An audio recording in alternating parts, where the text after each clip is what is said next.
हमारी प्रकृति भी कितनी कमाल की है, कितनी अद्भुत है। अगर हम दूसरे ग्रह से होते तो ये सारे जीव हमारे लिए एलियंस होते। देखकर हम हैरान होते, ये कैसे कर लेता है, ये कैसे हुआ और क्यों हुआ।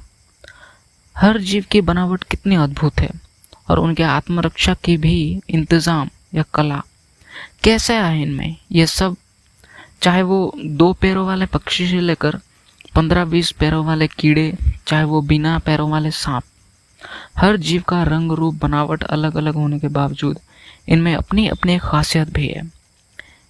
ये पैदा होते ही कैसे भांप लेते हैं कि कौन सा जीव इनके लिए खतरा है और कौन सा जीव इनके लिए खाना है।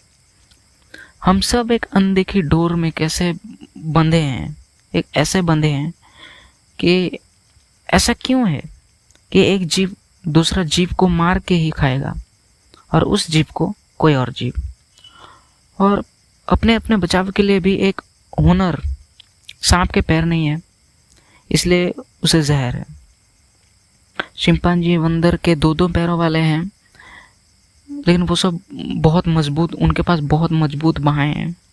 और शायद आखिर में इंसान, जिसके ना तो तेज दौड़ पाने वाले पैर है, ना ही कोई सींग है, ना ही कोई जबड़ा मिला है, तो सिर्फ सबसे बेहतर वो है दिमाग। ऐसा लगता है इन सब को किसी ने प्रोग्राम करके रखा हुआ है कि ये घास नहीं खाएगा क्योंकि घास ये खाएगा और इनको शेर खाएगा, ताकि संतुलन बना रहे। किसी भी चीज ज्यादा ना हो और ना ही कम। ये सब एक चक्र ही क्यों है? इन सब का जवाब ढूंढते ढूंढते प्रकृति ने नहीं, इंसान ने एक अदृश्य चीज को जन्म दिया और उसे प्रकृति का ही नहीं बल्कि पूरे ब्रह्मांड का सृष्टिकर्ता बना दिया।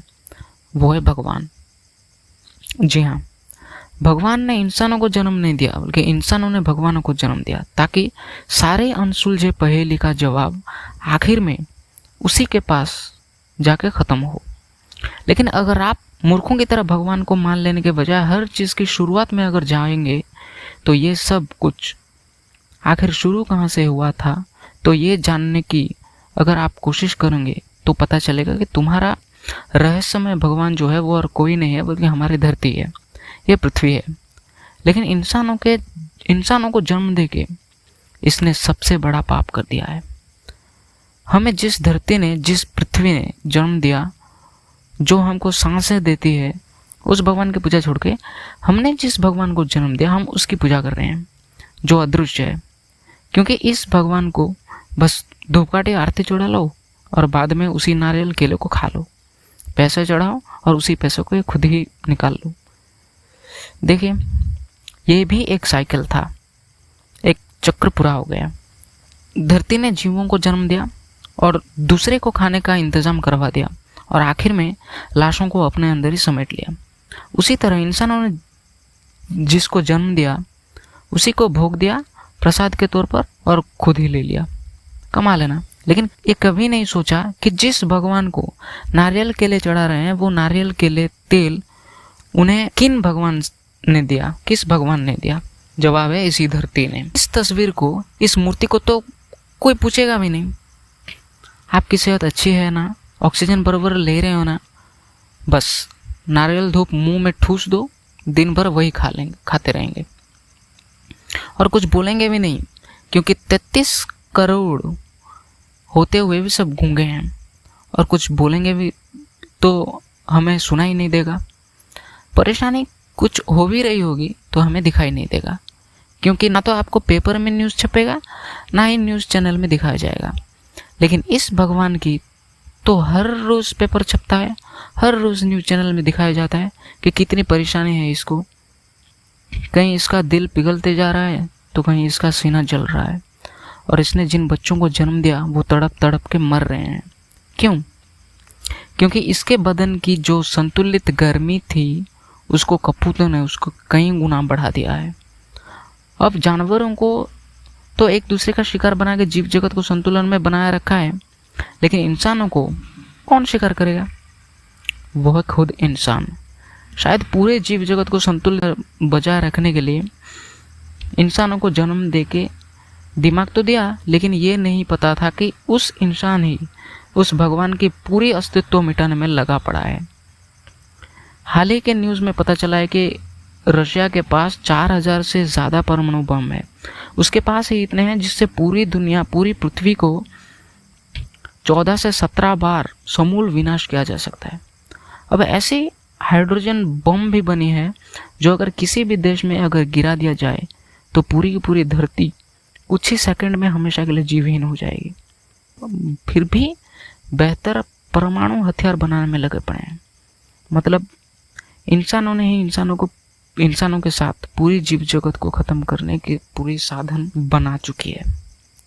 और एक दिन ना एक दिन ये इस्तेमाल कोई संकी करेगा ही करेगा, सबके साथ खुद भी मरेगा। लेकिन फिलहाल जो इस भगवान के सामने हम धूप दीप पूजा अर्चना करते हैं, क्या उसके बदले में इस भगवान की सेवा नहीं की जा सकती? इस भगवान को परेशानी तो होगी ही नहीं, क्योंकि ये अमर है। इस भगवान की पूजा करने में हमें जितने वक्त लगता है, उस वक्त में क्या हम एक पेड़ को पानी तक नहीं दे सकते? जितना वक्त मंदिरों में प्रणाम करने में लगता है, जितना वक्त मस्जिदों में नमाज करने में लगता है, गॉड को प्रेयर करने में जितना वक्त लगता है, क्या हम उतना वक्त इस भगवान की ज़िंदगी के लिए ही इस भगवान को एक पेड़ तक नहीं दे सकते? आपको कोई करोड़ों रुपए तो नहीं मांग रहा है, बस एक पेड़ को काटने के बजाय एक छोटा सा पेड़ अपनी पूरी ज़िंदगी में लगाने के लिए बोला जा रहा है। और यहाँ दूध पानी देने से तो ये बह जाता है, क्षति होती है, लेकिन एक पेड़ को पानी दिया तो उसमें ज़िंदगी पनपती है। तो खुद का बनाया हुआ भगवान को पूजा अर्चना जारी रखनी है तो खुद का जिंदा रहना भी तो ज़रूरी है। और खुद जिंदा रहना चाहते हैं तो हमें जिसने बनाया उस भगवान की सेवा करना भी ज़रूरी है। अब इसके बाद भी जो लोग हैं, ये सब कौन करेगा, क्या बकवास है, सरकार तो खुद नहीं कर रही, हम क्यों करेंगे, ऐसा सोचते हैं, तो उनसे बड़ा महामूर्ख दुनिया में नहीं है। उन लोगों को जीने का कोई हक नहीं है, आज ही मर जाओ। इंसान दूसरे का काम देख के ही नकल करता है, चाहे वो अच्छा हो या बुरा। नहीं तो बच्चों को ये वीडियो दिखाओ, आपसे कोई काम नहीं होगा तो उनमें कम से कम इंसानियत कूट के भरी है, शुरुआत तो करेंगे कम से कम। वरना तैयार हो जाओ आने वाले न्यूज़ को सुनने के लिए। पृथ्वी से पेंगुइन्स गायब हो चुके हैं, करोड़ों प्रजाति के पक्षी पशु विलुप्त हो चुके हैं। राजस्थान, अरब जैसे रेगिस्तान में और बड़े शहरों में लोग गर्मी की वजह से झुलस गए हैं। अलास्का, एंटार्क्टिका ग्लेशियर्स पिघलने की वजह से ऑस्ट्रेलिया जैसे द्वीप महाद्वीप पानी में डूब चुके हैं। ओजोन स्तर के गायब होने की वजह से सूरज की खतरनाक किरणें पृथ्वी पर हाहाकार मचा रही है। लोग, जानवर, पेड़ पौधे सड़क पर धीरे धीरे अपना दम तोड़ रहे हैं।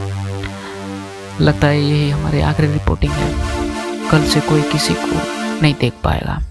अलविदा।